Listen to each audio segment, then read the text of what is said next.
في النهايه عايز اسالك توقعاتك الاداره دي قاعده قد ايه؟ والله يا عمرو بالشكل اللي احنا شايفينه اكيد الناس كتير بتسالك السؤال ده. الناس كتير بتقول السؤال ده، وناس كتير بتقول لا مش هيقعدوا. انما اذا احسنوا واعادوا النظر في طريقه ادارتهم هيقعدوا ل4 سنين.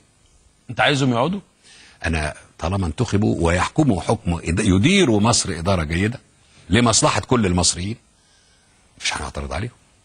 اما اذا كانت الاداره سيئه ولمصلحه فصيل وتغيير طبيعه الحكومه ومفيش تقدم وهكذا، هتجد الناس كلها مش تقول لك لا. وبعدين كل سنه كل يوم بيفوت بخساره على البلد. انما ده لا يزال الحقيقه احنا زي المبادرات دي والافكار دي اذا بداوا يدرسوها واخذوا الامور جديه، احنا برضو مواطنين لنا اراء اخذونا بجديه، فده هيطول من عمرهم. برادعي رايه ايه؟ رايه هيقعدوا قد ايه؟ هو زي انا بقول كده بالظبط. يعني هو شايف انه ومجموعه مننا يعني شايف. وحمدين شايف ايه؟ لا حمدين شايف انه ضروري من الانتخابات الرئاسيه الان. انما ده مش موقفي ولا موقف برادعي.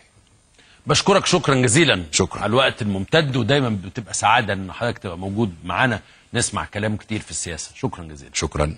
بشكركم شكرا جزيلا. ودي كانت المبادره الاقتصاديه اللي متقدم بيها عمرو موسى علشان البلد تتحرك وتتحسن.